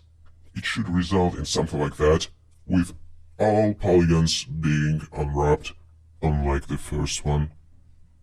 It is also crucial to monitor the render checkboxes and not mess it up, because if you set the wrong UV for rendering, it will mess with the rendering of normals and other important stuff, so it is crucial to keep it in mind.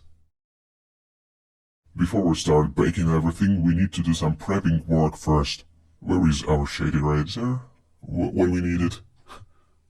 Before going full on baking, I will create a bunch of textures, like fresh image textures that will hold the diffuse, the normal, whatever else we have, the roughness and so on textures. I'm gonna call the first one albedo. Okay.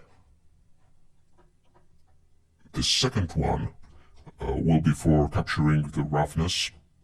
It's gonna be a 32-bit float, like the rest of the textures. This one is reserved for the normals, and also 32-bit color. And lastly, this one will be used as a height texture bake. As far as the color space goes, the albedo texture can be sRGB, while the rest is gonna be linear. Or if you feel like using EXRs for everything, that's also a nice decision. So let's click on the second UV map to mark it for baking, select the appropriate texture, in this case the albedo one, and all baking will take place in cycles. So now it's time to change the render engine. Activate the material preview mode, just to not have to stare at the gray material, I guess. The render samples can have a more moderate value like 32. Now, down in the baking tab, let's switch the bake type to diffuse, and by unticking these checkboxes we make sure that we actually capture the albedo texture, which is a pure color of the surface, the pure reflectance. Once again, make sure that you have the second UV map selected and the correct texture, then just press the bake button and wait a bit, it can take a while. I will create one more window with the UV editor, and once it gets baked, it will show up in the UV editor. We can find it ourselves, but it will show up automatically, so no need to do that. This is our newly created color texture. Let's now move on to the roughness. The process is practically very similar, we just need to make sure we select the appropriate type of bake, which is roughness in this case. And very shortly we should see the blend between the roughnesses of our two materials in the UV editor as one texture. Now the normal map turn, click on the normal's texture, which is blank at the moment. Set the bake type to normal, don't change anything else, the default settings should work fine. And this is our normal texture. But what to do with the displacement bake? Because Blender doesn't have displacement in there among the available options. What to do? Let's resort to the emit baking type and just bake the emission. By Ctrl-Shift clicking on the displacement node we can preview it, and what actually happens behind the scenes is that this node is plugged into the emission shader and into the material output. So we can bake it. We just have to set up some extra node group in order to mix between two displacement textures. So this one is the height map taken from the second material. Now let's bring in the height map of the first one. I don't think we have used it before. I think I just forgot about it completely, but here we go. Let's pick the first displacement texture, which is the wall height map. Let's call it height 1. And the point is that we can plug the mask that we have painted and mix between these two maps. It's a shame that we have to recreate this special setup in order to bake one map, but it works like this for the time being. So two maps go into the mix node. Then we should have the mask texture somewhere. Here it is. And the mask goes into the factor. If, like in this case, one of the displacement textures were baked using the range of not -1 to 1, but the positive range from 0 to 1, it can be stretched or compacted to the same multiplier using the map range node. Honestly, I'm not using a scientific approach in this one, so because I don't quite remember what range did we use for baking the second one, so I'm trying to map it visually, which is an euphemism for the word eyeball. And in addition to that, I discovered that I didn't implement the correct texture coordinates type for this texture. Here's what I mean. If nothing is connected to the vector input of the image texture, it is assumed by default that the UV coordinates are used for mapping, and that's not how we set up the rest of the maps for the secondary material. I should have used the generated, or better yet, the object texture coordinates instead, with the box mapping turned on. That being said, that's a pretty minor issue and it won't affect the final result too much. But anyway, by having the bake type set to emit, we can successfully bake the blend of these two height textures. And as we have previously done, we need to save this resulting mixture. In the image editor, go Image, Save As, and choose the appropriate format, which is gonna be an EXR in this case, because this is a height map. It is supposed to be packed into 32-bit container, and it may have the negative values, which is alright in case of EXRs. And actually, let's save all the textures that have just been baked. The normals, which can be also an EXR. What else do we have? The roughness texture. Look how bright it is supposed to be super rough. And this is the way to go. The reality is generally rough, and it is as it is brown. Anyway, we just need to embrace these properties. Alright, we're saving the albedo texture as the last one, and I think we're good to go. Congrats, this is the final asset that we managed to create together with you. It is absolutely watertight, it is complete, all the textures have been baked, the asset is relatively low poly, or you may say mid poly. I think we are doing great. This is the first truly complete and truly modular 3D asset that we managed to squeeze out of our photoscanned ruined environment. And it will definitely serve as a nice building block for the new 3D environments, which is awesome. Feel free to download it from the resources pack, and I will see you in the next tutorial.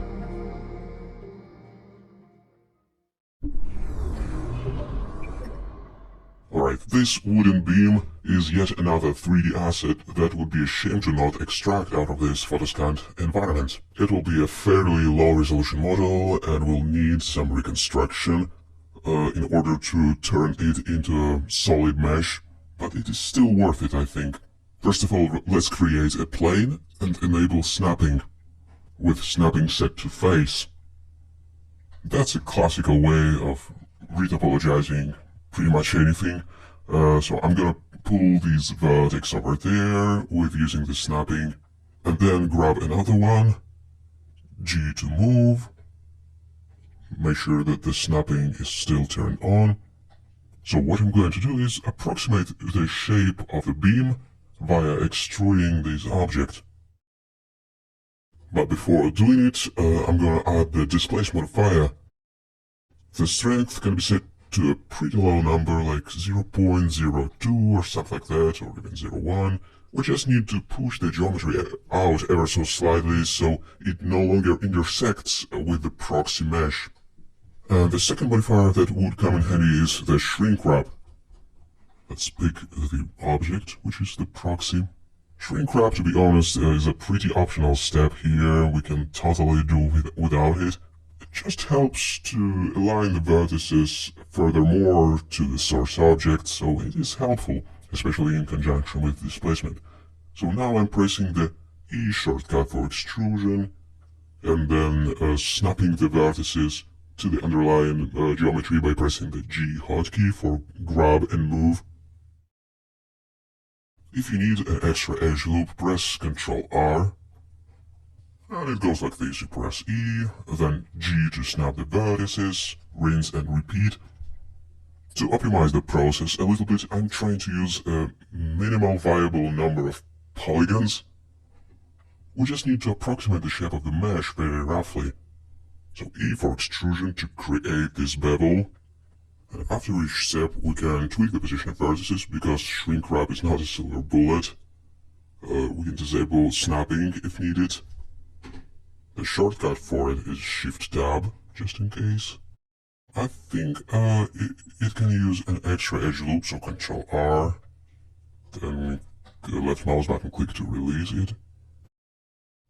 The biggest issue that we have so far with this beam, apart from a relatively low resolution, is that obviously we have just one side of it available, and say the left one is totally submerged inside the wall. So there's no real data to shrink wrap to, and we need to do it by hand. So I think it's time to apply the shrink wrap modifier. It's no longer useful. Now it needs some manual vertex pushing and stretching. Actually, it's super useful to have the X-ray mode toggled on, because it makes it so much easier to grab the vertices behind the geometry. Alternatively, we can gain this degree of transparency by using the wireframe mode, but I think it's a little bit more informative to use something like the solid shading or the material preview with the X-ray turned on. It just works better for me, I guess.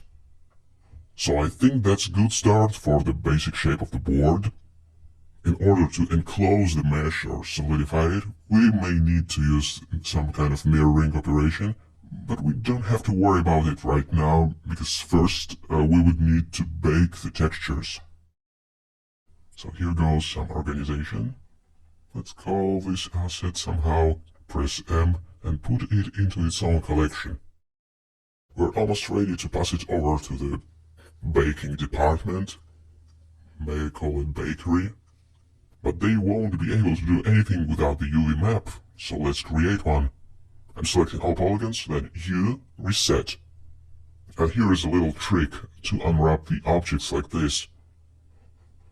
Let's select the active polygon, then U again, and select follow active quads. And hopefully, if everything goes well, it will create a neat strip of polygons. We just need to scale it down so it fits the UV space, and for some reason I have rotated it. Why? I have no idea. I shouldn't have done that. But anyway, that won't matter that much in the end. I also thought it would be a good idea to emphasize this bevel. I thought it would serve as a nice transition in between two sides of the object, especially when we smooth it out. Speaking about smoothing or averaging normals, it can be done from the right-click menu, and it is super important to not forget to do it. It is important because it will affect the texture baking result. So right-click, shade smooth. Now it's just a matter of exporting it out for reality capture or other baking application. Now onto reality capture. Feels like home already. We have done that a few times and will do a few more, I think, throughout the course. So first let's import the model and make sure that there are no errors and stuff like that would prevent a nice baking. I'm gonna activate the sweet shading mode from the view menu right away in order to see the textures. By default, the imported model receives a black diffuse texture, so it should look like this indeed. So let's get over to the Tools menu and choose Texture Reprojection. We will be projecting the details from the Ultra High Poly Mesh onto the wooden beam object that we have just made in Blender. So let's just press Reproject and hope for the better. No surprises, everything baked correctly as far as I can tell. As you can see, the issue with the data missing on the left side of the model manifested itself once again.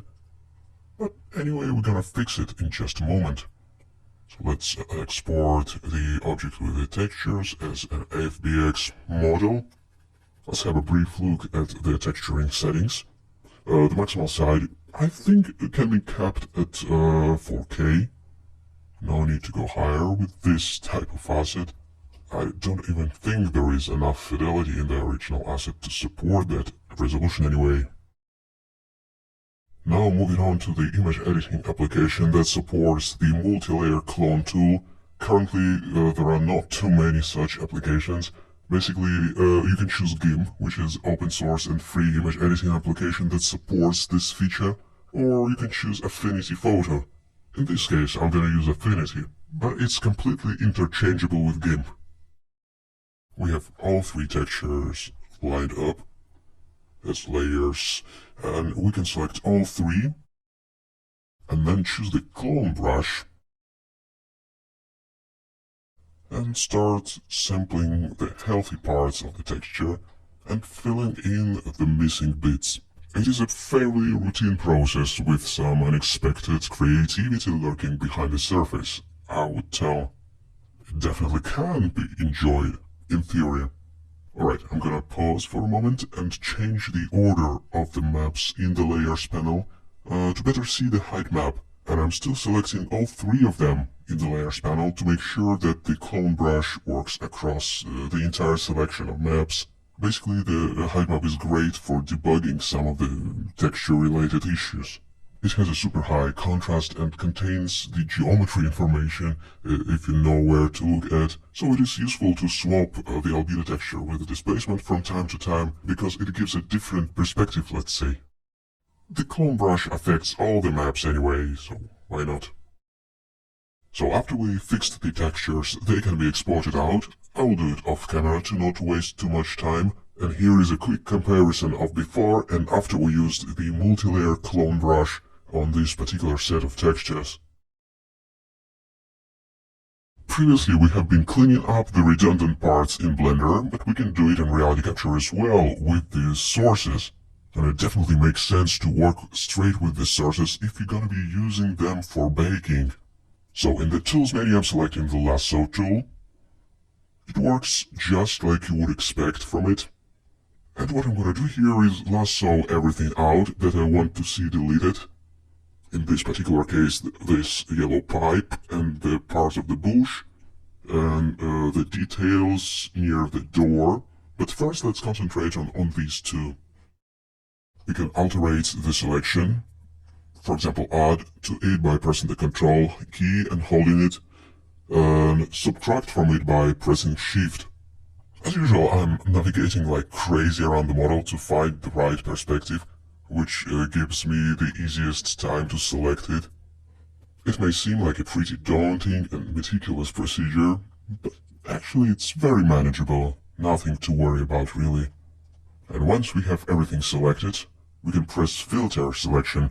Filter meaning not something like the smoothing operation, but simply deleting the unwanted geometry. And by the way, the new model appears in the left panel, alongside other parts. Let's do the same for the cover now. I'm concentrating on individual objects, basically one at a time. So I know, for example, that the selection covers a lot of unneeded area, and then I'm simply subtracting from it. Again, you can do it by holding the Shift key. I'm not trying to select multiple objects at once, because it's way too tedious. I'm just concentrating on this part of the cover. Once we are happy with the selection, we can press Filter Selection once again. And it will be dumped into a separate model once again. Now I can select the rest of the geometry for deletion. Subtract this part by holding Shift. Hold Control to add.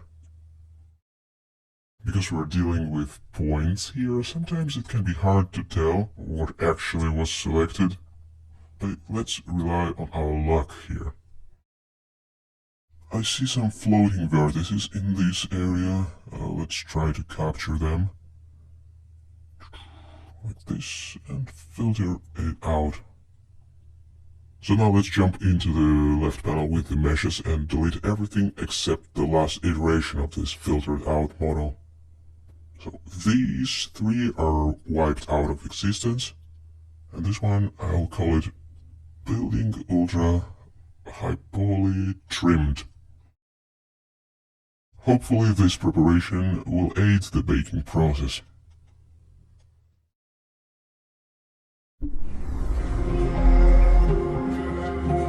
I am pretty excited right now to do something with the roof. Let's climb there with me, my friend. Even though the overall capturing quality for this building environment was on point, it was clear right from the start that the roof precisely will require much more work. To be fair, a total replacement rather. So our fellow photoscanning team from Brest searched and searched and searched to find the appropriate replacement. Something that would look like it comes from the same universe. Fortunately, after some scouting in City 17, we found this. A perfectly broken roof, located not too far away from where the original asset was captured. It was not only beautifully abandoned and broken, but in the process of being broken, as you can see. It didn't prevent us though from capturing this piece of reality on a beautiful cloudy day. Took a few hundred photos and a few days of hunting the right weather to fully capture this part of the roof, and while the resulting resolution wasn't as sharp as the raw scan of the original shack, it turned out that it's still quite a lot of info to work with. Feel free to download the sources from the resources, and I will be happy to guide you through the process of creating some very nice pack of 3D environment assets out of this roof. The assets that hopefully will be modular enough to allow us to create another roofs for another worlds. In brief, our plan looks like that. We will take the medium resolution scan and extract a fair number of kitbash assets out of it, as well as some alpha mapped textures, tileable textures, and just general 3D models like the attic. The resulting kitbash will serve as building blocks for reconstructing the roof for this shack. Get yourself a coffee, buckle up, and we are ready to go.